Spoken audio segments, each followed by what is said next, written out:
back again today with Thomas Pynchon's Gravity's Rainbow, page 240. Instead of remembering where I left off, I'm just going to take it from the top of the page.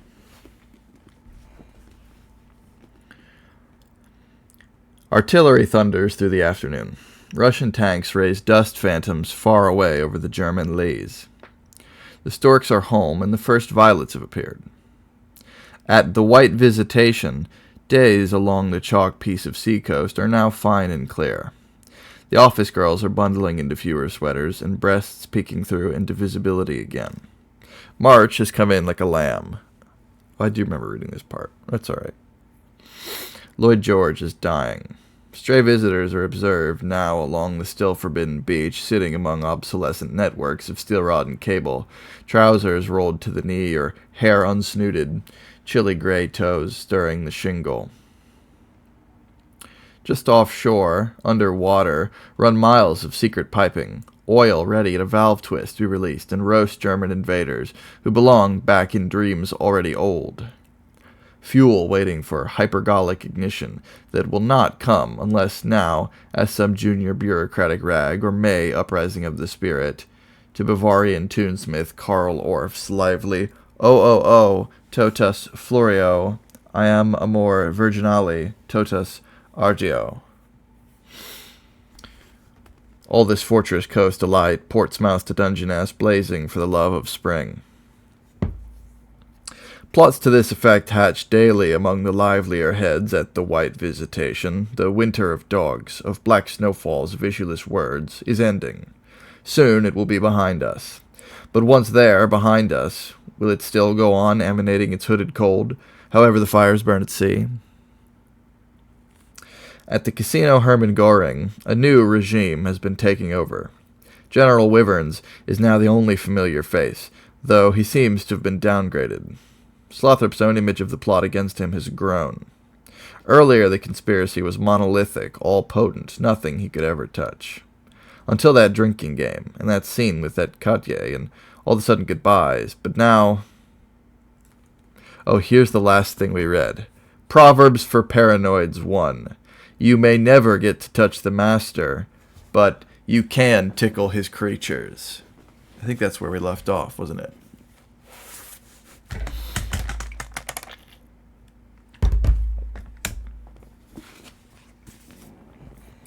And then, well, he is lately beginning to find his way into one particular state of consciousness, not a dream, certainly, perhaps what used to be called a reverie, though one where the colors are more primaries than pastels.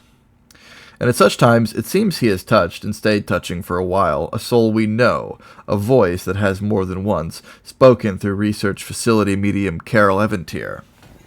The late Roland Feldspath again. Long co-opted expert on control systems, guidance equations, feedback situations for this aeronautical establishment and that.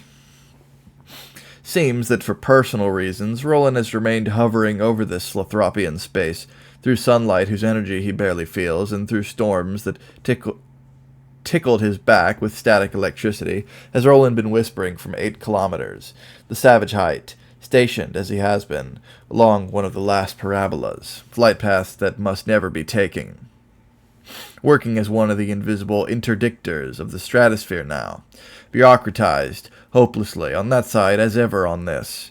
He keeps his astral meat hooks in, as well as can be expected, curled to the sky, so tense with all the frustrations of trying to reach across, with the impotence of certain dreamers, who try to wake or talk and cannot, who struggle against weights and probes of cranial pain that, it seems, could not be born waking.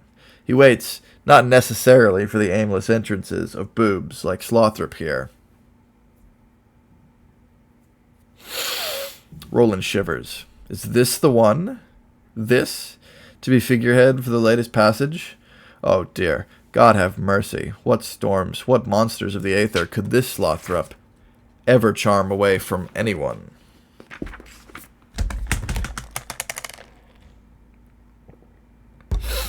Well, Roland must make the best of it, that's all.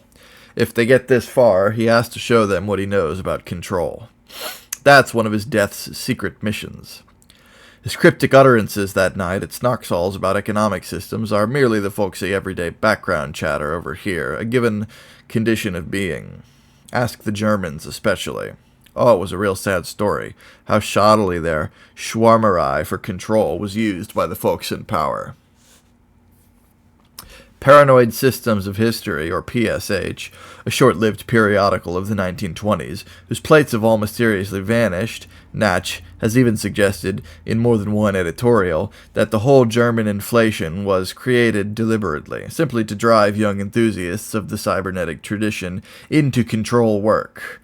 After all, an economy inflating, upward bound as a balloon, its own definition of Earth's surface drifting upward in value, uncontrolled, drifting with the days, the feedback system expected to maintain the value of the mark, constant having humiliatingly failed.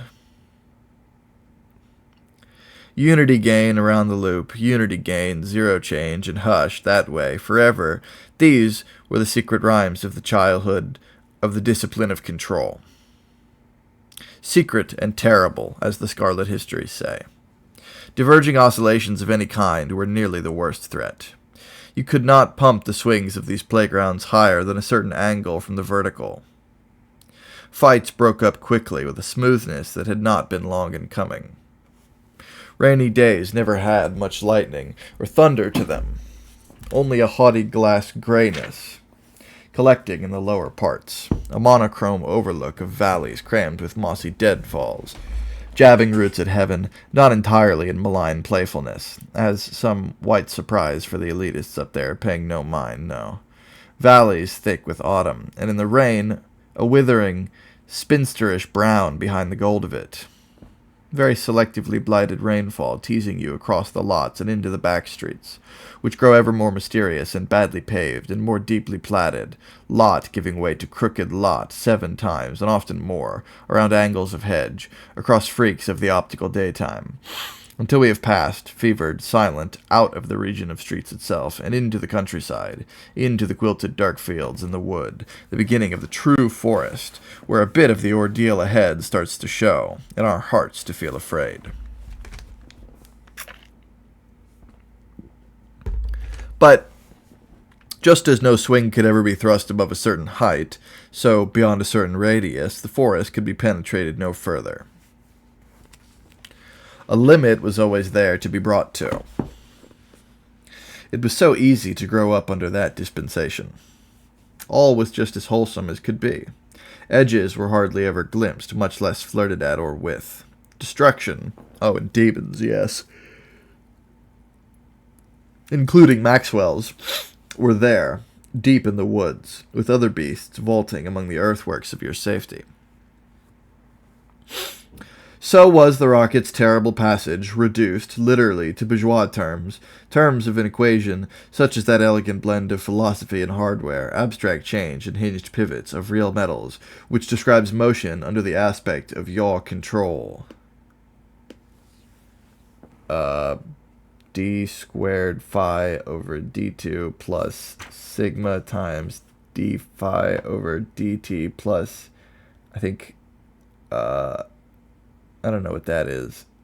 L over alpha, S1 minus S2 alpha equals R over beta, S3 beta. Preserving, possessing, steering between Scylla and Charybdis, and the whole way to Brennenschluss. If any of the young engineers saw a correspondence between the deep conservatism of feedback and the kinds of lives they were coming to lead in the very process of embracing it, it got lost or disguised. None of them made the connection, at least not while alive. It took death to show it to Roland Feldspath, death with its very good chances for being too late, and a host of other souls feeling themselves, even now, rocket-like, driving out toward the stone-blue lights of the vacuum, under a control they cannot quite name.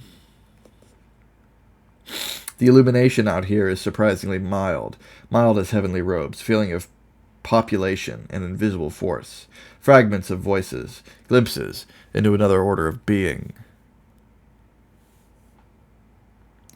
Afterwards, Slothrop would be left not so much with any clear symbol or scheme to it as with some alkaline aftertaste of lament, an irreducible strangeness, a self-sufficiency nothing could get inside.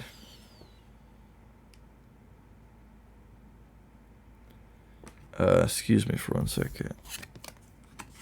I gotta plug something into the charger.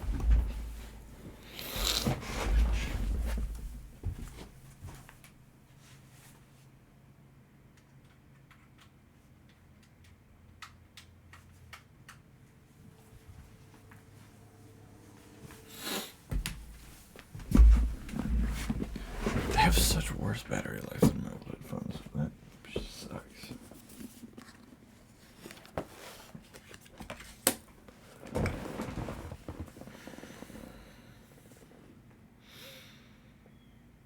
Yes, sort of German, these episodes here. Well, these days Slothrop is even dreaming in the language. Folks have been teaching him dialects, Plattdeutsch for the zone the British plan to occupy. Thuringian, if the Russians happen not to drive as far as Nordhausen, where the Central Rocket Works is located. Along with the language teachers come experts in ordnance, electronics, and aerodynamics, and a fellow from Shell International Petroleum named Hilary Bounce, who is going to teach him about propulsion.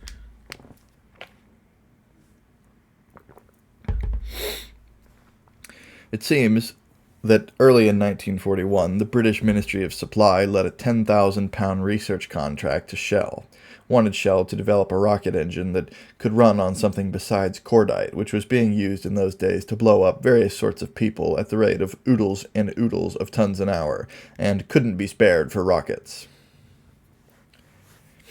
A team ramrodded by one Isaac Lubbock set up a static test facility at Langhurst near Horsham and began to experiment with liquid oxygen and aviation fuel, running their first successful test in August of 42. Engineer Lubbock was a double first at Cambridge and the father of British liquid oxygen research, and what he didn't know about the sour stuff wasn't worth knowing. His chief assistant these days is Mr. Geoffrey Gollin, and it is to Gollin that Hilary Bounce reports.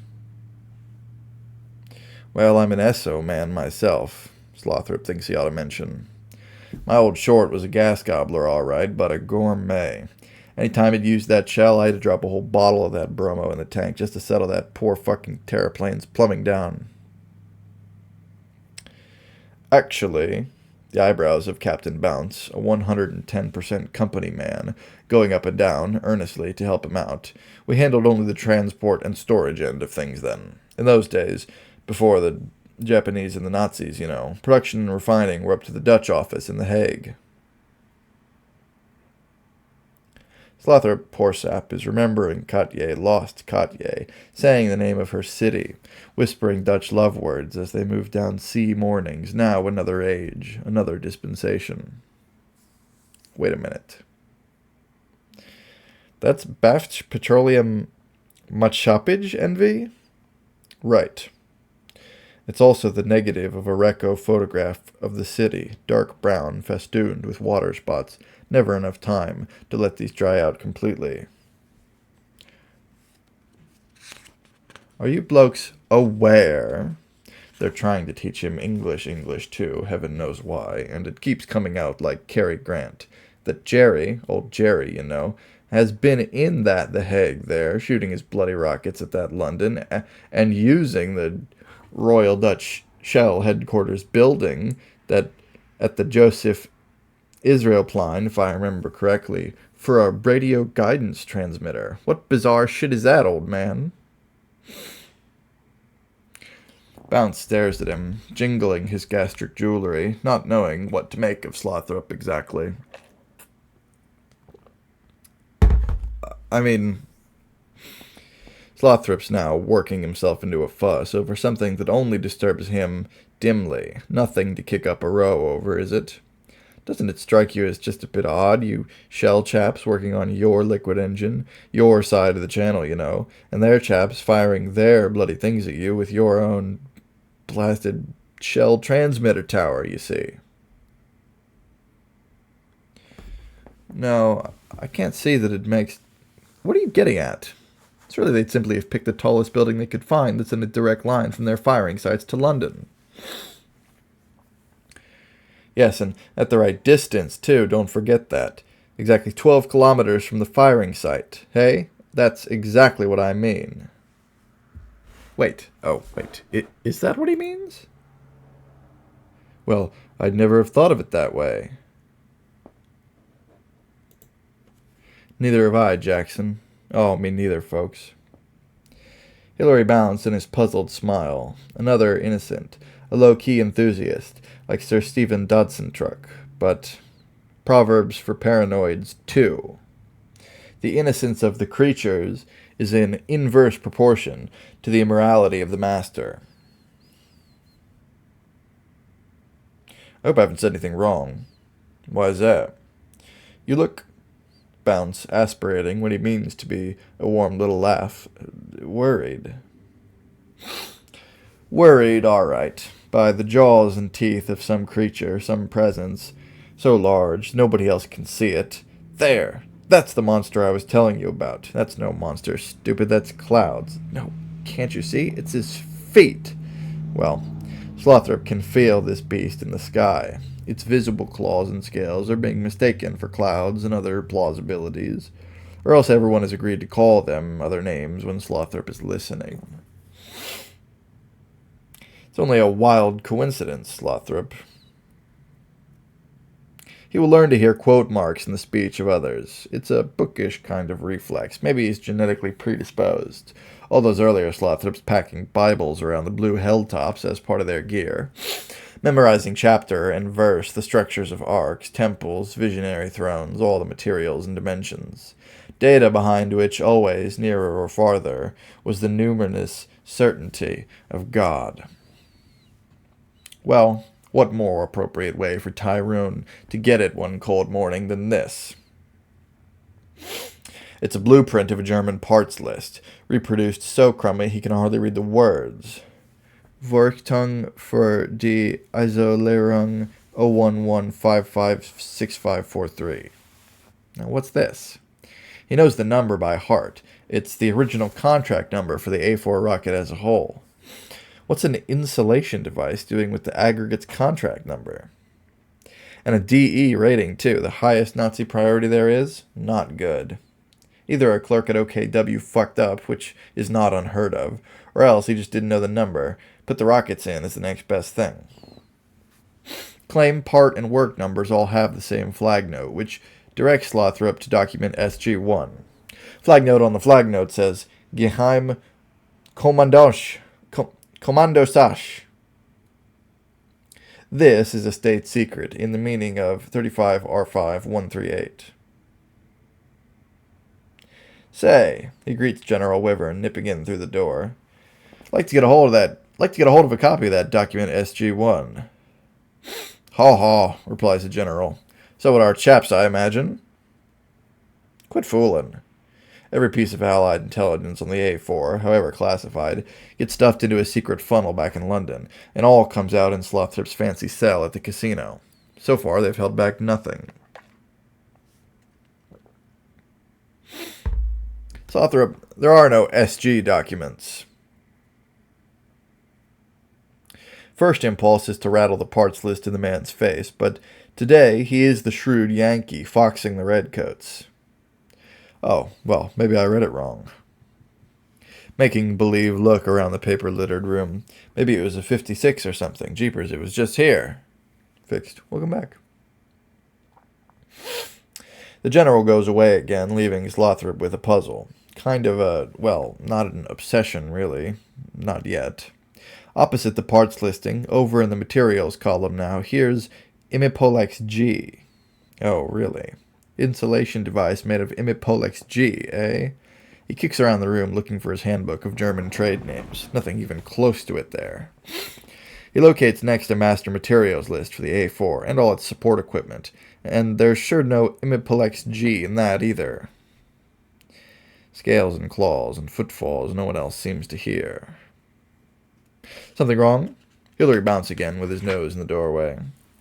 It's about this liquid oxygen. Need more of that specific impulse data there. Specific... Do you mean specific thrust? Oops, thrust. English, the rescue. Bounce, diverted. For LOX and alcohol, it's about 200. What more do you need to know? But didn't you chaps use petrol at Langhurst? Among other things, yes. Well, it's about those other things. Don't you know there's a war on? You can't be proprietary about stuff like that. But all our company reports are back in London. Perhaps my next time out... Shit, this is red tape. I need it now, Captain. He goes around, assuming they've assigned him a limitless need-to-know, and Bounce confirms it. I could send back by teletype, I suppose. Now you're talking. Teletype? Yes, Hilary Bounce has his own private Shell International Network teletype rig or terminal. Just what Slothrop was hoping for, right in his hotel room, back in the closet behind a rack of Alkid uniforms and stiff shirts. Slothrop finesses his way in with the help of his friend Michelle, whom he's noticed Bounce has an eye on. Howdy, babe. Up in a brown stocking-hung garret where the dancing girls sleep. How'd you like to get fixed up with a big oil man tonight? Some language problem here. She's thinking of getting connected through metal fittings to a gross man, dripping somehow with crude oil. A sex angle she's not sure she'd enjoy. But they get that one straightened out, and presently Michelle is raring to go sweet-talk the man away from his teletype long enough for Slothrop to get on to London and ask about Imiplex G. Indeed, she has noticed Captain Bounce now and again among her nightly admirers, noted in particular an item of belly brass that Slothrop's seen too, a gold benzene ring with a Form A cross in the center, the I.G. Farben Award for meritorious contributions to synthetics research. Atherton. Bounce got that one back in 32. The industrial liaison, it suggests, was indeed dozing at the bottom of Slothrop's mind when the rocket guidance transmitter question arose. It has even, in a way, inspired the present teletype plot. Who'd know better than an outfit like Shell, with no real country, no side in any war, no specific face or heritage, tapping one out instead of that global stratum, most deeply laid, from which all the appearances of corporate ownership really spring? Okay, now there's a party tonight over on the Cap. Chez Raoul de la Perlimpinpin, young madcap heir of Limoges fireworks magnate Georges Poudre de la Perlimpinpin. If party is the word for something that's been going on non-stop ever since this piece of France was liberated, that is. Slothrop is allowed, under the usual surveillance, to drop in to Raoul's whenever the mood strikes him. It's a giddy, shiftless crowd out there. They drift in from all corners of Allied Europe, linked by some network of family, venery, and a history of other such parties, whose complexity his head's never quite been able to fit around. Here and there, faces will go by, old American faces from Harvard or from SHAEF, names he's lost. They are revenants, maybe accidental, maybe...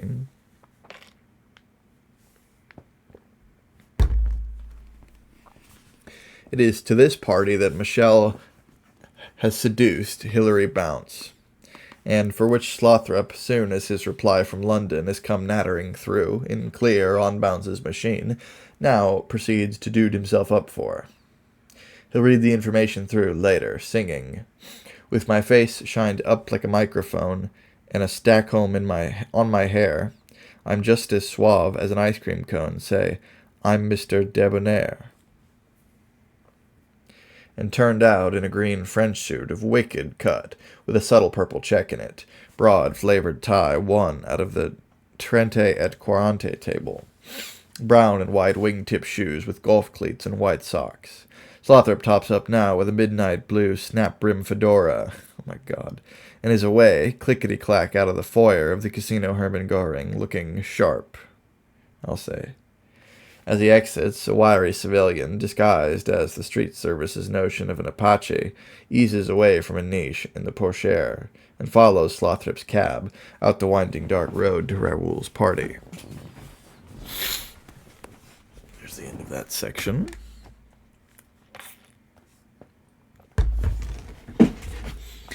Continuing on from page 247. Turns out that some merrymaker has earlier put 100 grams of hashish into the Hollandaise.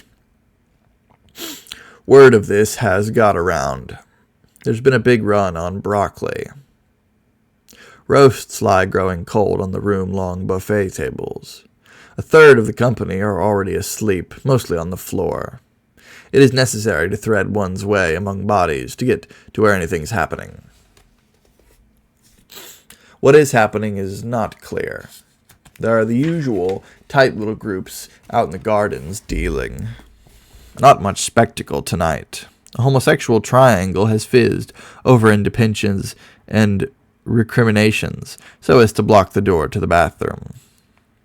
First homosexual triangle in the book. Young officers are outside vomiting about the zinnias. Couples are wandering. Girls abound, velvet-bowed, well-sleeved, underfed, broad-shouldered, and permed, talking in half a dozen languages, sometimes brown from the sun here, others pale as death's vicar from more eastern parts of the war. Eager young chaps with patent leather hair rush about, trying to vamp the ladies, while older heads with no hair at all prefer to wait, putting out only minimal effort, eyes and mouths across the rooms, talking business in the meantime. One end of the salon is occupied by a dance band and an emaciated crooner with wavy hair and very red eyes who is singing Julia. Julia, would you think me peculiar if I should fool ya into giving me just a little kiss? Julia, no one else could love you trulier. How I'd worship and bejewel ya if you'd only give me just a little kiss. Ah, Julia, my poor heart grows unrulier. No one oolier or droolier could I be longing for. What's more, Julia, I would shout hallelujah to have my Julia in my arms forevermore. Saxophony and Park Lane kind of tune, perfect for certain states of mind. Slothrop sees Hilary Bounce, clearly a victim of the hallucinogenic Hollandaise, nodded out on a great poof with Michelle, who's been fondling his IG Farben trinket for the past 2 or 3 hours. Slothrop waves, but neither one notices him. Dopers and drinkers struggle together without shame at the buffet and in the kitchens, ransacking the closets, licking out the bottoms of casseroles. A nude bathing party passes through on the way down the sea steps to the beach. Our host, that Raoul, is roaming around in a 10-gallon hat, Tom Mix shirt, and a brace of 6 guns, with a Percheron horse by the bridle. He's on a horse. The horse is leaving turds on the Baghara rug, also on the odd supine guest. It is all out of shape, no focus to it, until a sarcastic flourish from the band, and here comes the meanest customer Slothrop has seen outside of a Frankenstein movie, wearing a white zoot suit with reet pleats and a long gold keychain that swings in flashing loops as he crosses the room with a scowl for everybody, in something of a hurry but taking time to scan faces and bodies, head going side to side, methodical, a little ominous. He stops at last in front of Slothrop, who's putting together a Shirley Temple for himself. Fuck yes, zoot suit. You. A finger the size of a corn cob, an inch from Slothrop's nose. You bet. Slothrop dropping a maraschino cherry on the rug, then squashing it as he takes a step backward. I'm the man, all right. Sure, what is it? Anything. Come on. They proceed outside to a eucalyptus grove, where Jean-Claude Gong, notorious white slaver of Maricelli's, is busy white slaving. Hey you, hollering into the trees. You want to be a white slave, huh? Shit no, answers some invisible girl. I want to be a green slave. Magenta, yells somebody from up in an olive tree. Vermilion. Think I'll take up dealing dope, says Jean-Claude. Look, Slothrop's friend producing a craft paper envelope that even in the gloom Slothrop can tell is fat with American Army Yellow Seal script. I want you to hold this for me till I ask for it back. It looks like Italo is going to get up here before tomorrow, and I'm not sure which one. At this rate, tomorrow's going to get here before tonight. Slothrop interjects in a Groucho Marx voice. Sorry. Jean-Claude. It's Gongue.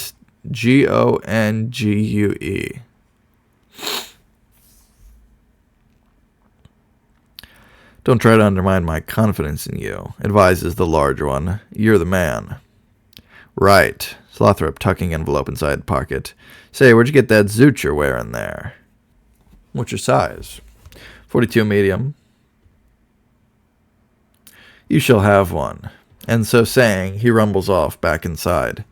And a sharp keychain, Slothrop calls after. What the heck's going on? He wanders around asking a question or two. The fellow turns out to be Blodgett Waxwing, well-known escapee from the Caserne Martyr in Paris, the worst stockade in the ETO.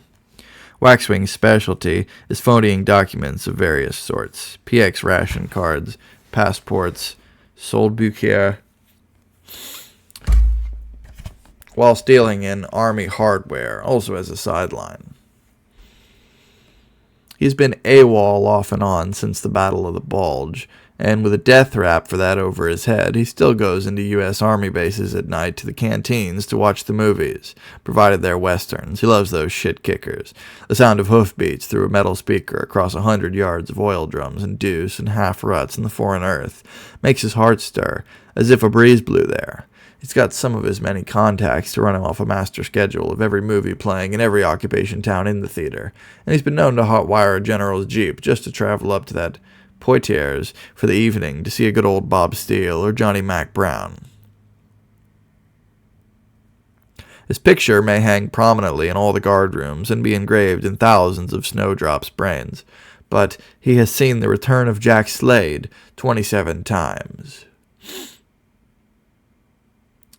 The story here tonight is a typical World War II romantic intrigue, just another evening at Raoul's place, involving a future opium shipments being used by Tamara as a security against a loan from Italo, who in turn owes Waxwig for a Sherman tank his friend Therophile is trying to smuggle into Palestine, but must raise a few £1,000 for purposes of bribing across the border, and so has put the tank up as collateral to borrow from Tamara, who is using part of her loan from Italo to pay him. But meantime, the opium deal doesn't look like it's going to come through, because the middleman hasn't been heard from in several weeks, along with the money Tamara fronted him, which she got from Raoul de la Perlimpinpin through Waxwing, who is now being pressured by Raoul for the money, because Italo, deciding the tank belongs to Tamara now, showed up last night and took it away to an undisclosed location as payment on his loan, thus causing Raoul to panic. Something like that.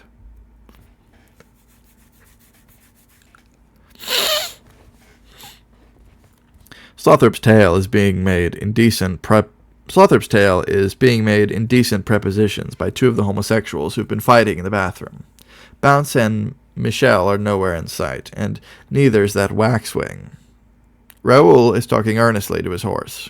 Slothrop is just settling down next to a girl in a pre-war Worth frock and a face like Tenniel's Alice. Same forehead, nose, hair, when from outside comes the most god-awful clanking, snarling, crunching of wood. Girls come running terrified out of the eucalyptus trees and into the house, and right behind them what comes crashing now into the pallid lights of the garden, but why, the Sherman tank itself! Headlights burning like eyes of King Kong, tread spewing grass and pieces of flagstone as it maneuvers around and comes to a halt. Its 75mm cannon swivels until it's pointing through the French windows right down into the room. Antoine! A young lady, focusing in on the gigantic muzzle. For heaven's sake, not now! A hatch flies open and Tamara, Slothrop guesses, wasn't Italo supposed to have the tank? Emerges, shrieking to denounce Raoul, Waxwig, Italo, Theophile, and the middleman on the opium deal. But now, she screams, I have you all! One coup de foudre! The hatch drops. Oh, Jesus, there's the sound of a 3-inch shell being loaded into its breech. Girls scream and make for the exits. Dopers are looking around, blinking, smiling, saying yes in a number of ways. Raoul tries to mount his horse and make his escape, but misses the saddle and slides all the way over, falling into a tub of black market jello, raspberry flavor, and whipped cream on top. Oh no. Slothrop having about decided to make a flanking run for the tank when, blang! The cannon lets loose an enormous roar, flame shooting 3 feet into the room, shockwave driving eardrums into middle of brain, blowing everybody against the far walls. A drape has caught fire. Slothrop, tripping over partygoers, can't hear anything, knows his head hurts, keeps running through the smoke at the tank, leaps on, goes to undog the hatch, and is nearly knocked off by Tamara popping up to holler at everybody again.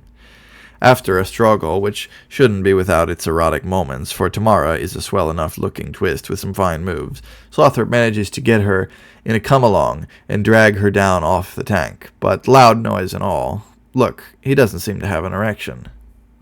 This is a datum London never got, because nobody was looking. Turns out the projectile, a dud, has only torn holes in several walls and demolished a large allegorical painting of virtue and vice in an unnatural act.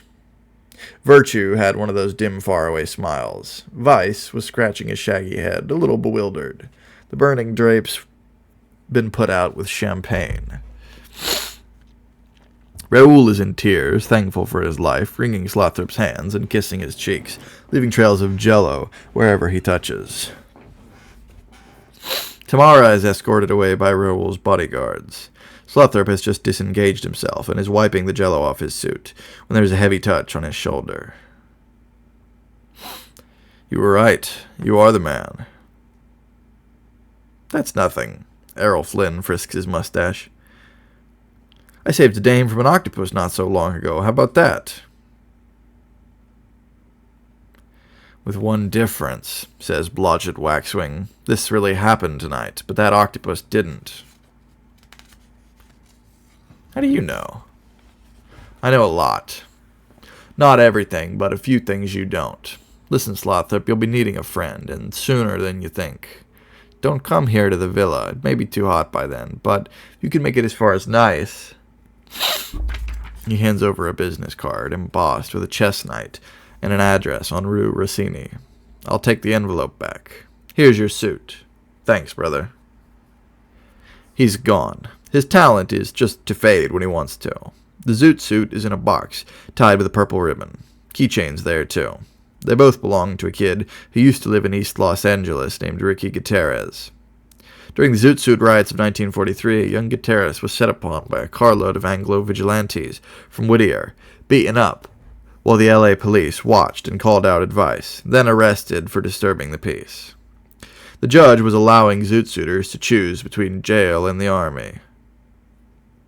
Gutierrez joined up, was wounded on Saipan, developed gangrene, had to have his arm amputated, is home now, married to a girl who works in the kitchen at a taco place in San Gabriel, can't find any work himself, drinks a lot during the day. But his old Zoot, and those of thousands of others busted that summer, hanging empty on the backs of all the Mexican LA doors, got brought up and have found their way over here, into the market. No harm turning a little profit, is there? They've only have hung there in the fat smoke and the baby smell, in the rooms with the shades pulled down against the white sun beating, day after day, on the dried palm trees and muddy culverts, inside these fly-ridden and empty rooms.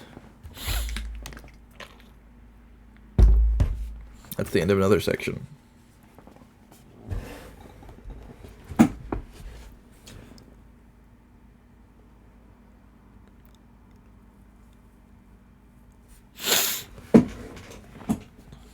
Hemiaplex G has proved to be nothing more, or less, sinister than a new plastic. An aromatic heterocyclic polymer developed in 1939, years before its time, by one L. Yump for IG Farben. It's stable at high temperatures, like up to 900 degrees Celsius. It combines good strength with a low power loss factor. Structurally, it's a stiffened chain of aromatic rings, hexagons like the gold one that slides and taps above Hilary Bounce's navel, alternating here and there with what are known as heterocyclic rings. Uh-oh. Did I go offline? Why is my Discord off? Okay, maybe it's just Discord. It seems like I'm still live. Uh-oh. Connecting to chat. Uh-oh.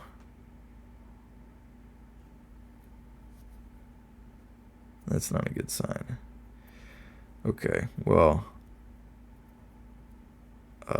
for the benefit of the YouTube video, I'm just going to keep going, I guess. It doesn't make sense to sit here with my mouth open. I'm just going to go, and we'll have to upload it.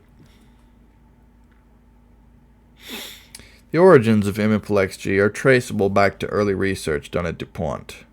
Plasticity has its grand tradition in mainstream, which happens to flow by way of DuPont and their famous employee Carruthers, known as the Great Synthesist. His classic study of large molecules spanned the decade of the 20s and brought us directly to nylon, which not only is a delight to the fetishist and a convenience to the armed insurgent, but was also, at the time, and well within the system, an announcement of plasticity's central canon, that chemists were no longer to be at the mercy of nature. They could decide now what properties they wanted a molecule to have, and then go ahead and build it. At DuPont, the next step after nylon was to introduce aromatic rings to the polyamide chain. Pretty soon, a whole family of aromatic polymers had arisen. Aromatic polyamides, polycarbonates, polyethers, polysulfanes. The target property most often seemed to be strength, first among plasticity's virtuous triad of strength, stability, and whiteness. Kraft, Strandfestigkeit, Weiss. How often these were taken for Nazi graffiti, and indeed how indistinguishable they commonly were on the rain-brightened walls as the buses clashed gears in the next street over, and the trams creaked of metal, and the people were mostly silent in the rain, with the early evening darkened to the texture of smoke from a pipe, and the arms of young passerby not in the sleeves of their coats, but inside somewhere, as if sheltering midgets, or ecstatically drifted away from the timetable into a tactile affair, with linings more seductive even than the new nylon.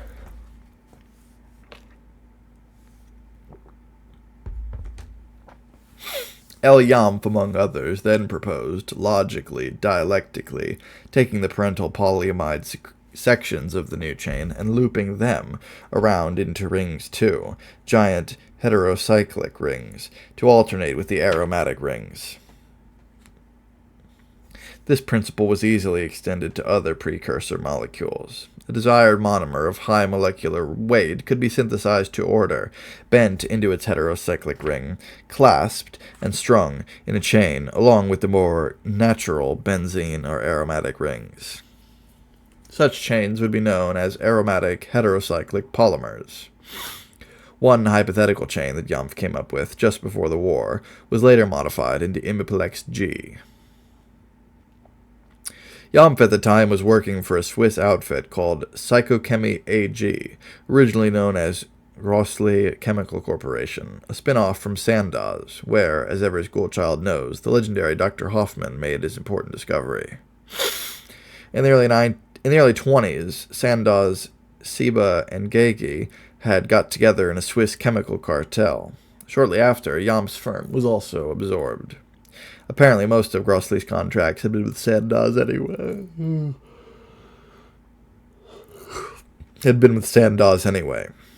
As early as 1926, there were oral agreements between the Swiss cartel and IG Farben. When the Germans set up their cover company in Switzerland, IG Chemie, 2 years later, a majority of the Grossley stock was sold to them, and the company reconstituted as Psychochemie AG. The patent for Imiplex G was thus cross-filed for both the IG and for Psychochemie. Shell Oil got into it through an agreement with Imperial Chemicals, dated 1939. For some curious reason, Slothrop will discover no agreements between ICI and the IG seem to be dated any later than 1939. In this Imiplex agreement, ICI could market the new plastic inside the Commonwealth in exchange for £1 and other good and valuable consideration. That's nice. Psychochemie AG is still around, still doing business at the same old address in the Schokoladestrasse in that Zurich, Switzerland. Slothrop swings the long keychain of his Zoot in some agitation. A few things are immediately obvious. There is even more being zeroed in on him from out there than he'd thought, even in his most paranoid spells. Imiplex G shows up on a mysterious insulation device on a rocket being fired with the help of a transmitter on the roof of the headquarters of Dutch Shell, who is co-licensee for marketing the Imiplex, a rocket whose propulsion system bears an uncanny resemblance to one developed by British Shell at around the same time.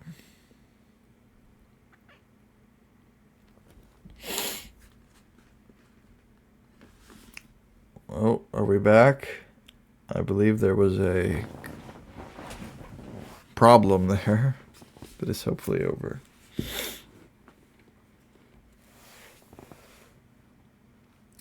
And oh boy, it just occurs to Slothrop now where all the rocket intelligence is being gathered. Into the office of who but Mr. Duncan Sandys, Churchill's own son-in-law, who works out of the Ministry of Supply, located at where but the Shell Mech's house, for Christ's sake. Here, Slothrop stages a brilliant commando raid, along with faithful companion Blodgett Waxwing, on Shell Mech's house itself, right into the heart of the rocket's own branch office in London.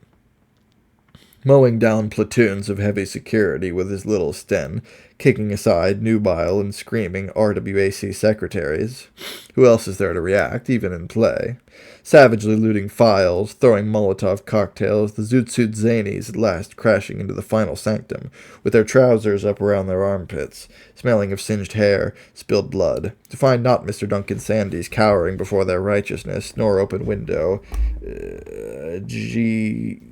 flight, scattered fortune cards, nor even a test of wills with the great consortium itself, but only rather a dull room, business machines arrayed around the walls, calmly blinking. Files of cards, pierced frail as sugar faces. Frail as the last German walls, standing without support, after the bombs have been, and now twisting high above, threatening to fold out the sky from the force of the wind that has blown the smoke away. The smell of firearms is in the air, and there's not an office dame in sight. The machines chatter and ring to each other. In time to snap down your brims, share a post-violence cigarette, and think about escape. It's time to snap down your brims, share a post-violence cigarette, and think about escape. Do you remember the way in, all the twists and turns? No, you weren't looking. Any of these doors might open you to safety, but there may not be time.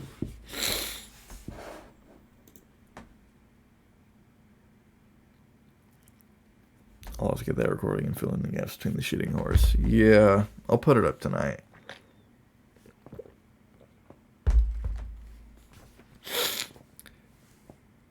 But Duncan Sandys is only a name, a function in this. How high does it go? Is not even the right kind of question to be asking, because the organization's charts have all been set up by them, the titles and names filled in by them, because... Proverbs for Paranoids 3. If they can get you asking the wrong questions, they don't have to worry about answers. Slothrop finds he's paused in front of the blue parts list that started all this. How high does it go? Ah, the treacherous question is not meant to apply to people after all, but to the hardware. Squinting, moving a finger carefully down the columns, Slothrop finds that Vorrichtung für die Isoleerungsnext higher assembly.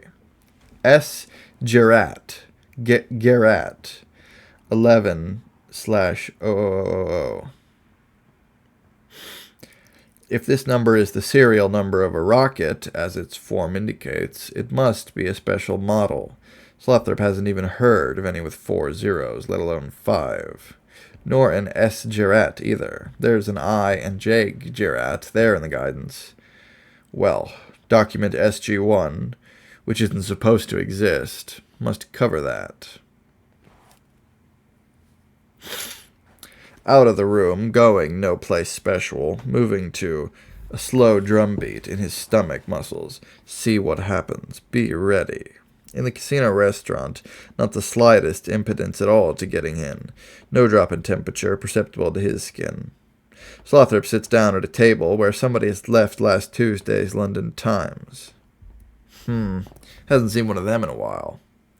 Leafing through, dum-dum-to-do, yeah, the war's still on, allies closing in east and west on Berlin, powdered eggs still going 1 in 3 a dozen. Fallen officers, McGregor, Mucker-Maffick, White Street, personal tributes, meet me in St. Louis, showing at the Empire Cinema, recalls doing the penis in the popcorn box routine there with one Madeline, who was less than Tantivy. Oh, shit. No, wait. True charm, humble-mindedness, strength of character, fundamental Christian cleanness and goodness. We all loved Oliver, and his courage, kindness of heart, and unfailing good humor were an inspiration of all of us. Died bravely in battle, leading a gallant attempt to rescue members of his unit who were pinned down by German artillery. And signed by his most beloved comrade in arms, Theodore Bloat, Major Theodore Bloat now.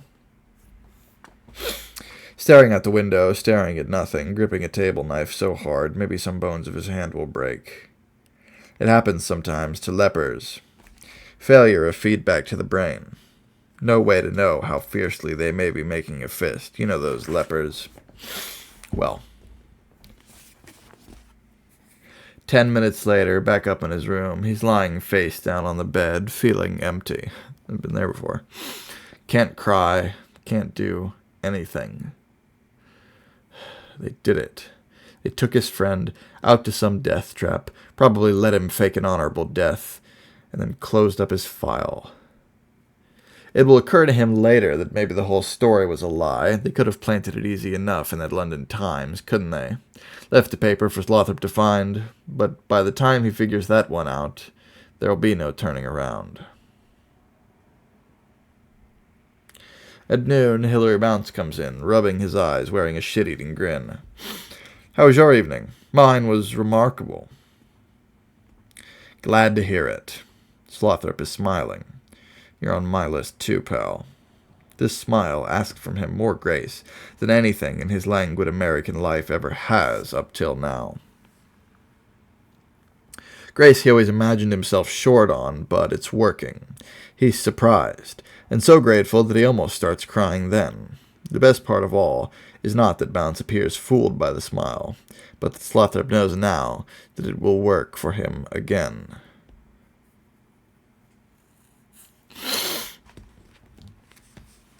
So he does make it to Nice, after a fast escape down the Corniche, through the mountains, fishtailing and rubber softly screeching at the sun-warmed abysses, tails all shaken back on the beach, where he was thoughtful enough to lend his buddy Claude, the assistant chef, about the same height and build, his own brand-new pseudo-Tahitian bathing trunks, while they're all watching that Claude, find a black Citroën with the keys left in. Nothing to it, folks. Rolling into town in his white suit, dark glasses, and a flopping Sydney Greenstreet Panama hat. He's not exactly inconspicuous among the crowds of military and mamsells already shifting into summer dresses, but he ditches the car off of Place Garibaldi, heads for a bistro on the old nice side of La Porte Face, and takes time to nab a roll and coffee before setting out to find the address Waxwing gave him. It turns out to be an ancient 4-story hotel, with early drunks lying in the hallways, eyelids like tiny loaves, brushed up with a last glaze of setting sun, and summertime dust in stately evolutions through the taupe light, summertime ease to the streets outside.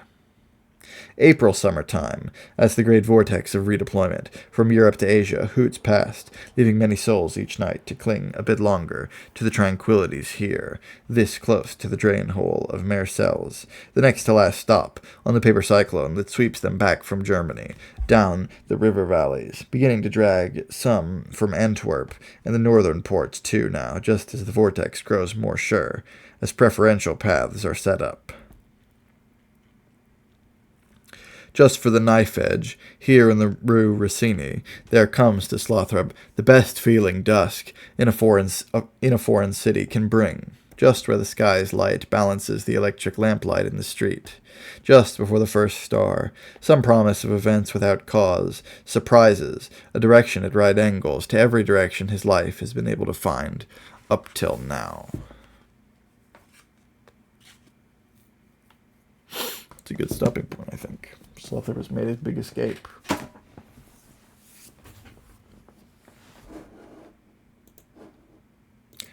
Yeah, that sucks about the connection there. I'll go ahead and get this uploaded ASAP tonight. Alright, well, we'll be picking back up next week from page, drumroll please, 257. Not bad. Thank you for joining me once again. I hope to see you there.